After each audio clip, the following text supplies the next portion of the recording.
What are we doing? I mean, this is just preposterous. And by the way, when I talk about expansion and new plants and stuff, these are underway. These aren't things that are holding fire, waiting to get this money from the government. This is Solyndra on steroids, except probably it'll be profitable, but completely unnecessary funding. And Republicans are in on this. MSRP on a new Chevy Silverado. Plus, bring us any qualified trade and get an additional $1,000 trade-in bonus. Kearney Mesa Chevrolet. Minutes from anywhere on Balboa Avenue.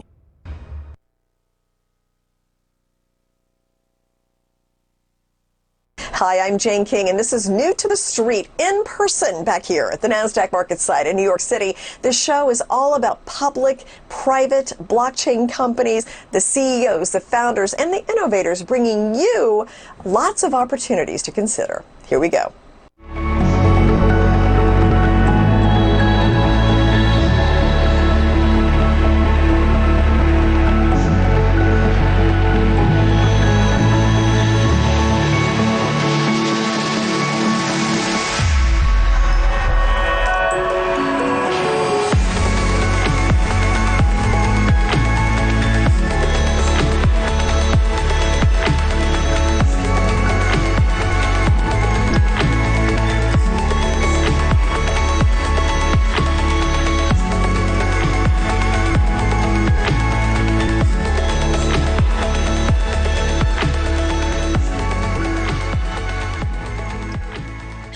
B2 Digital is building a minor league MMA operation and also fitness training facilities for the public. And with me is CEO and Chairman Greg Bell to talk more about this. It's been a while, Greg. You have been busy, I know, since the last time we talked. Let's just give us an overview of what B2 Digital is doing.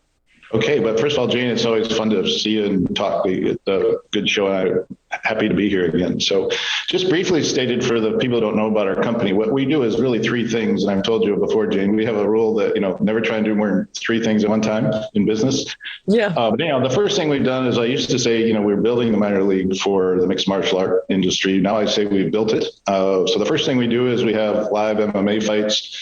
We have a tour set up, literally 50 fights in the next 52 weeks. The second thing we do is we're acquiring in fitness facilities in basically two markets. We have two brands there, one more gym, which is like a state-of-the-art 25,000 square foot facility health club. And then the second part of it, we're actually in the jiu-jitsu training business now. And then the third thing, we have our own production company and we produce all our own content and distribute it. So simply stated, one, we built the minor league for MMA. Two, we have fitness facilities. And three, we digitally produce and distribute our own content. Okay. And you have had a lot of success since the last time we talked. I mean, really got revenue coming in from all these different operations. So could you go into that detail about that? Sure. Just like we're a very rapidly growing company. Our fiscal year just ended March 31st, which we did a big press release just a couple of days ago. But our last fiscal year, we did just over 900,000 in revenue. And this year we did 2.7 million in revenue. So that's obviously almost a triple growth. So we're growing very rapidly on the revenue side. We're a development company. But the way those revenue streams sort out is if you just look at our MMA company, which tomorrow night we're actually in Monroe, Louisiana, to have a fight selling tickets. We make revenue off ticket sales, cuts of food and beverage, and then obviously we distribute our own content, so we get pay-per-view revenue. What that business looks like is we have 50, in the next 12 months, we'll have 50 fights, averaging about 50,000 a fight. So that's a $2.5 million revenue stream. Right now, if you just do those numbers, so without sponsorship or anything, we have the future of that is we have two things that are coming. One is we're working on and developing is a TV deal for distribution, which would add another 10,000 per fight. And then obviously we have several people that are highly interested in having wagers in the legal sports betting markets, wager on our fights, which could add another 4,000 to 5,000 in data distribution. So when you look at our MMA business in the next 12 months, it's easily $2.5 to $3.5 million running. Our second group is our fitness facility network, which is made up of state-of-the-art 25,000 square foot facilities. We have 5 of those right now. That's doing about we just reported 375,000 a quarter. So you can see that that's, $1.6 million business right there. Then we just acquired Spartan Fitness, which is basically, it's not like a big health club. It's a very high-end training for jiu-jitsu people who want to learn jiu-jitsu. For those who don't know jiu-jitsu, jujitsu. It's kind of like karate and kids classes and training, and that's a multi-billion-dollar market. So we've got our first facility in Birmingham right now. Our second is just about to be completed. So each one of those will do about $1 million a year. So our growth pattern here is going to come highly in that. So, we got a $3 or $4 million bike company. We got a $2 million gym business, and in our Spartan Fitness, all the cities, which we're licensed in 20 states now, 40 markets, we're going to roll out 15 more of those gyms. So that's a $15 to $20 million business there. So exciting numbers, but we're in the get it done mode, as I say. We're hiring people, having fights, revenue pouring in, and so the big expansion will come as we have 15 of those. Yeah. We can easily see our business in 24 to 36 months being 20, 30 million in revenue. Now, you also have some plans for the metaverse. How does that fit into the business? Well, let me just take, most people don't really understand what the metaverse is. I'm not sure I do, but I think I do. Just a little bit of my background, which if you don't know is, I've been involved in creating technologies that revolutionize a lot of things, not just me, but with a whole group of people. So I was around to show the kids now, these things called rabbit ears. What's that? That's what we used to watch television. There were 3 channels. I'm old. So I was involved when rabbit ears went to cable, and then when cable went to satellite, and then this thing called the internet was invented. And, I was in a room with a bunch of the scientists who created that one day, and I go, let me get this straight. I can plug a cable in the wall and I get every book in the world on my screen, and all of business goes, that'll never work, blah, blah, blah, blah. And I said, when I looked at those guys, you do that, the world will change. Yeah. And the metaverse is basically that kind of revolution, but a much higher quality level of, it's all it is a new way to get to a consumer. So, cable came, new way to get to the consumer, internet, new way to get to the consumer. We call it a different path to the house. Mm-hmm. So we did a deal where we actually put our fight 2 fights ago was live in the metaverse. And what this is, the easiest way I can explain the metaverse, what I know about it is you go to the grocery store as a consumer and you walk down the aisle and you pick a cereal box off, you turn it around, look and say, I'll take that, and you throw it in your cart.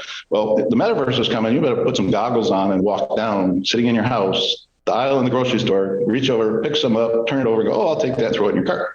Yeah. So it's a much richer experience. So what we did is we did a deal with one of the casinos in the metaverse. We actually put our fight in the metaverse, and we'll be doing one of those a month. And then we're selling the NFTs of our T-shirts, and so we make revenue off that. And it's just in its beginning, but as being a provider of technology and content is really what our content. We're a content maker and distributor, and this is a new path, so a new revenue stream. And lots of people talk about doing stuff. We actually do it. So we actually produced it. It was there. It worked. People were buying NFTs. We get revenue off that. So, very small checks, but it's like, imagine being the first one there, the internet wanted to start. So that's what we're doing in the metaverse, whole distribution strategy. Wow. Super exciting to get an update. And you've been so busy. So I look forward to our next update when I'm sure you'll have even more impressive things. Okay. And I just wanted to say one thing. Thank you to all of our shareholders who have been patient through all this, but this thing's moving now. We're really going. So we'll see what happens. Awesome. Thank you so much, Greg, for coming back and joining us today. All right. Always a pleasure, Jane.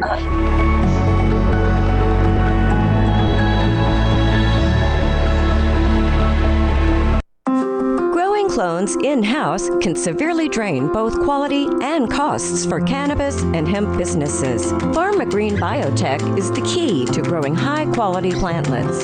PharmaGreen services includes premium tissue-cultured starter plantlets and live preservation of any plant species. Grow into the future of optimized plant growth with PharmaGreen. See our update at update.pharmagreen.ca.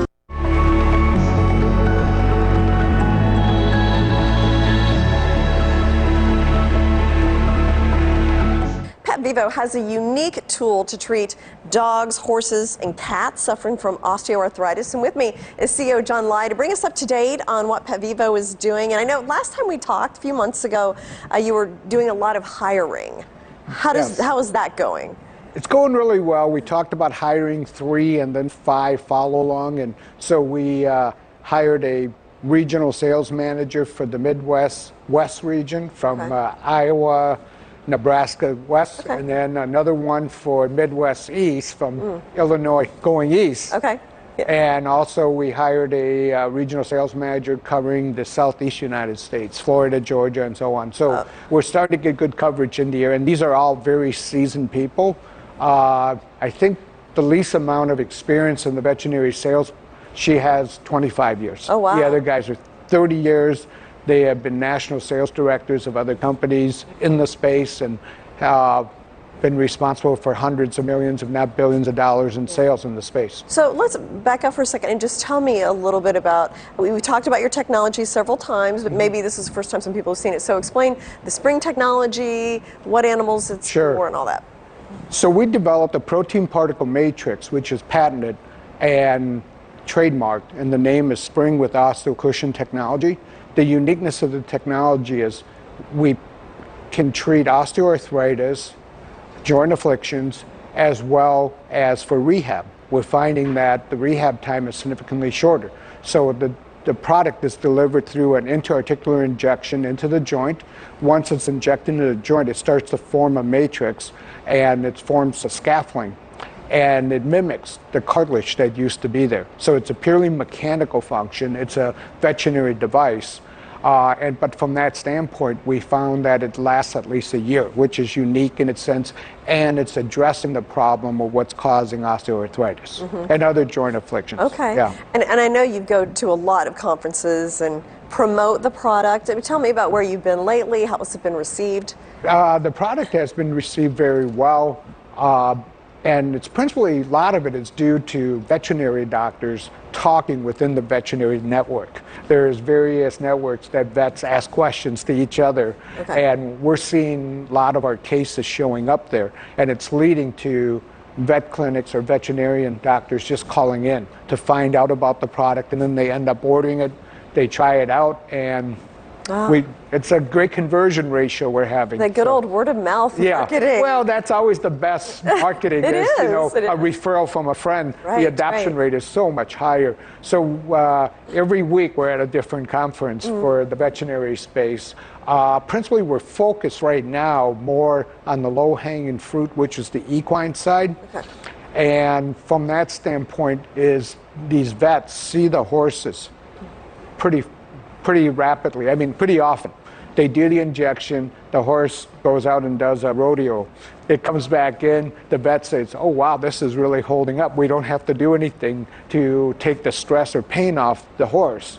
So they end up adopting the product. And the owners love it because it's providing great comfort for the animal, as well as it's a major cost savings because they don't have to tap the joints to drain fluid if there's issues.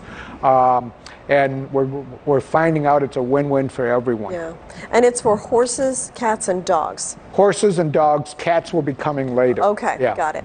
And then there's some clinical studies going on as well? Actually, there's studies because we don't need the FDA. We're already cleared through them from the veterinary standpoint. So these studies are helping our salespeople from a marketing standpoint. Because we know the product works. We see how the product outperforms many of the other therapies out there. So we just have to prove it, you know, and that's where it really rapid adoption will occur. And it's posted up on our website, springhealth.com. So that'll give you the data to show to somebody. On the equine side, they're much easier to adopt because they see the results right away. And it's a much tighter community than the canine. Got it. Yeah. And then what is PetVivo Cares? So next week, we're launching a nonprofit called PetVivoCares.org. The mission is to donate to other nonprofit organizations to improve the quality of life of the pet. So, you know, target sort of like military dogs, military horses, police dogs, police horses, humane societies.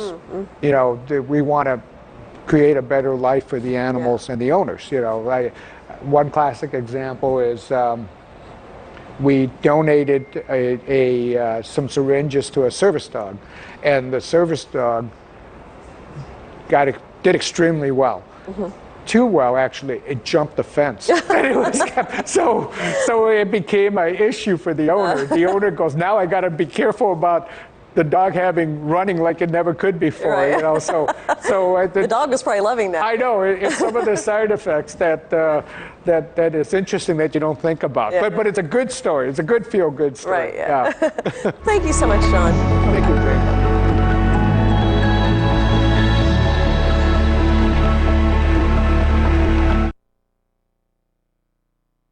Keeping your four-legged friends healthy can certainly be a challenge, especially with painful joint diseases like osteoarthritis. If you see a change in your animal's mobility, contact your veterinarian and don't wait. Today, veterinarians have a new tool against joint disease. Introducing Spring with OsteoCushion technology. The natural-derived product has the ability to help your animal move more freely.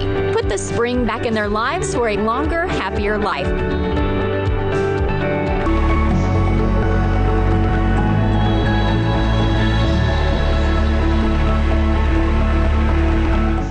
Society Pass is a loyalty and data marketing ecosystem that operates multiple e-commerce and lifestyle platforms across key markets. And with me to explain more about what Society Pass is doing, Dennis Nguyen, the founder, chairman, and CEO. So welcome. I know you've been here ringing the opening bell when you went public, so welcome back. Yeah, it was awesome. So just explain to me, Society Pass, what is it that you do exactly?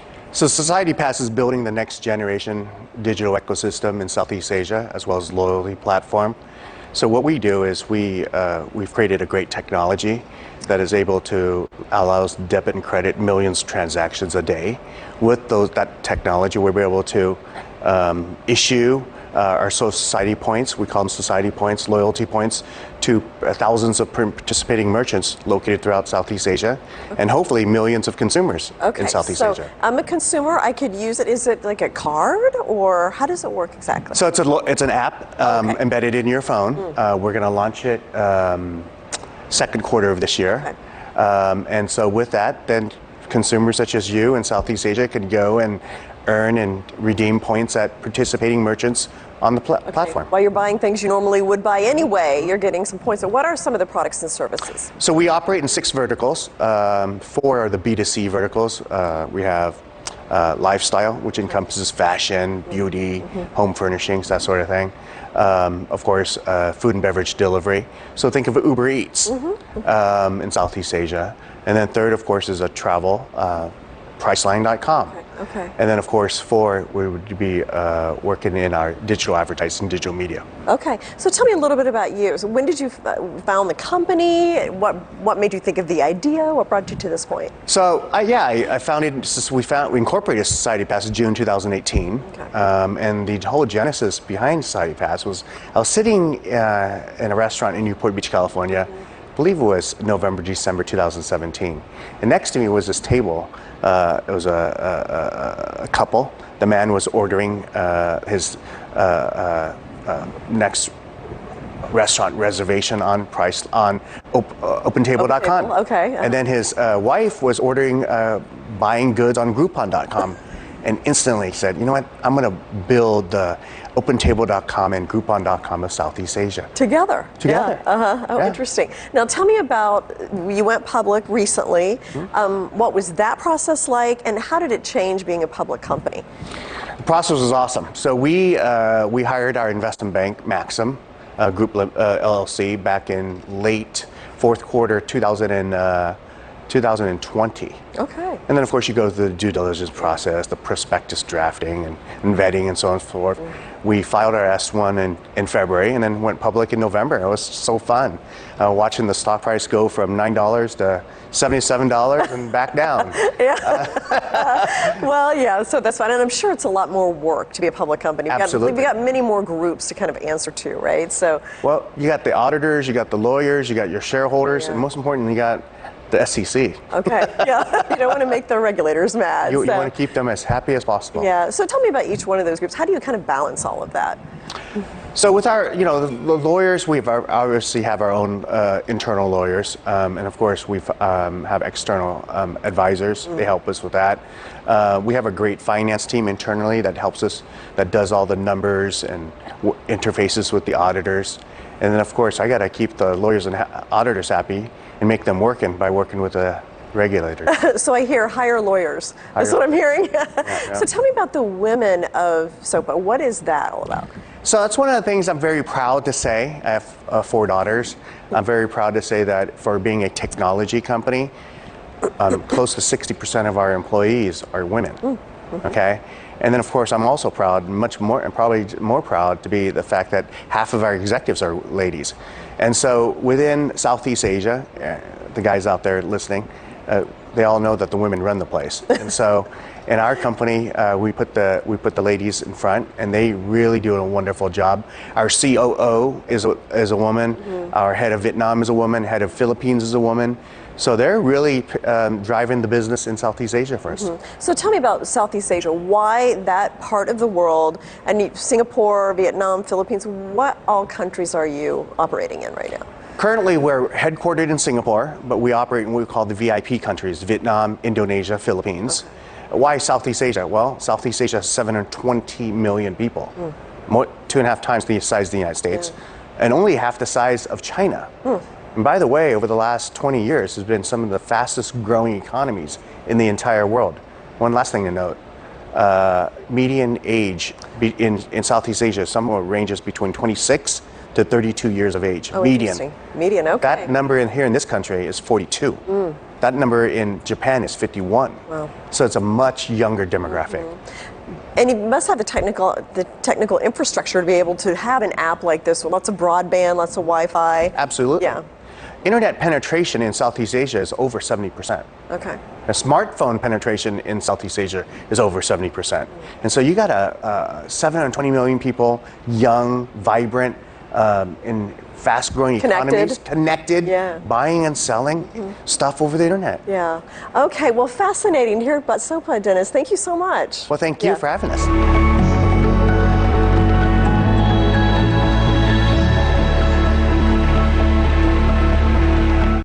Glint has developed proprietary technology that enables everyone to buy gold. Gold that's stored in Brink's vaults, insured by Lloyd's of London. With Glint's app and debit card, peace of mind is just a few taps away. It's easy to protect your hard-earned savings, and there are no minimums, hidden fees, or financial advisors required. To learn how to safeguard your future, go to glintpay.com or download Glint from your favorite app store.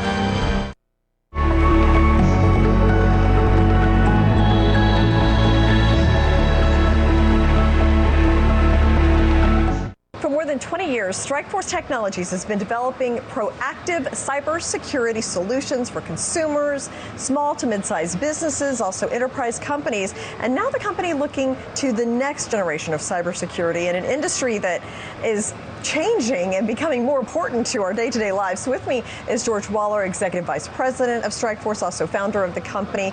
Welcome, George. Great to have you here. Thank you, Jane. A pleasure to be here. Let's start with, I understand you just did a major upgrade to your SafeV chat video service. So if you can explain that, and is that because you see some big growth in video chat?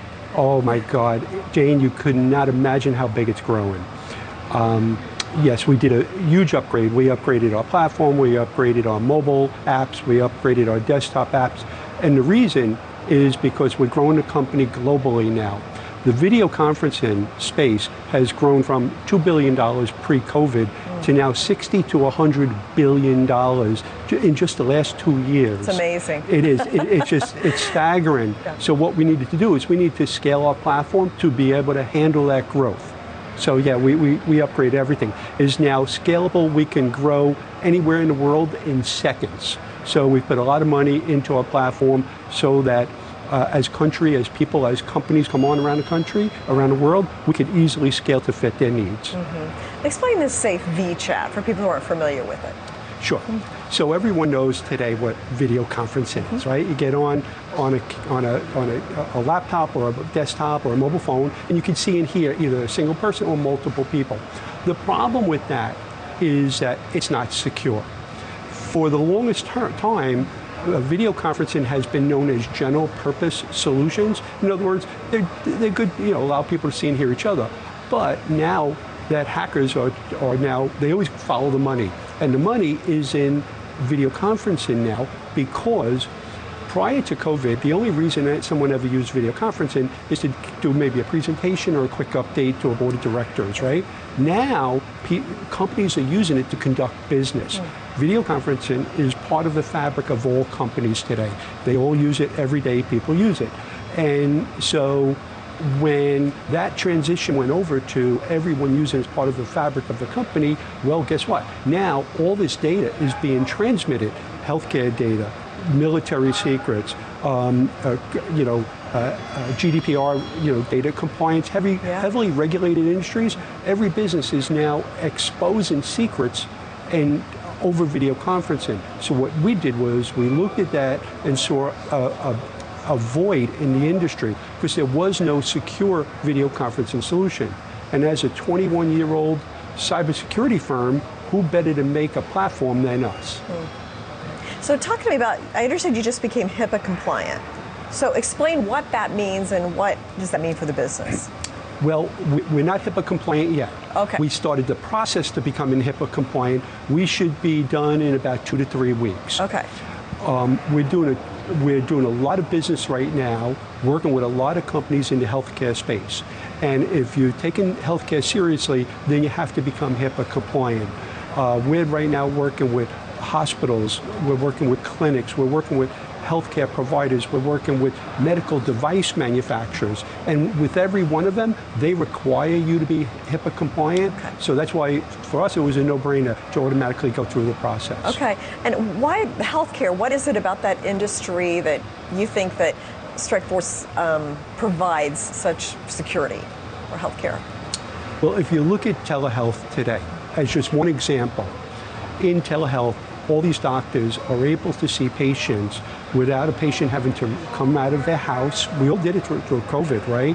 We got on the phone in 2 seconds. You talked to a doctor, he either prescribed something, you told him what was wrong.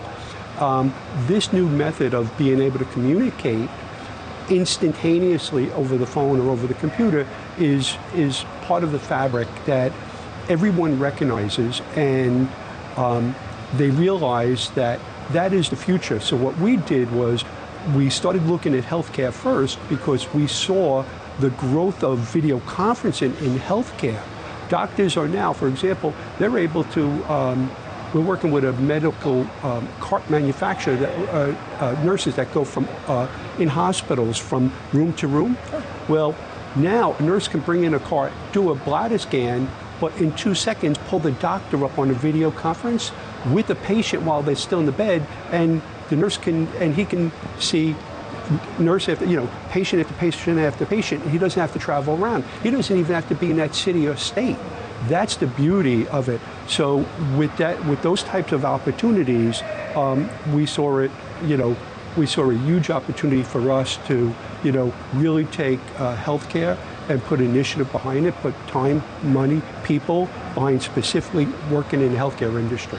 Okay, interesting always, George. Thanks so much for coming in and bringing me up to date on where StrikeForce is. I appreciate you having me, Jen. Thank you.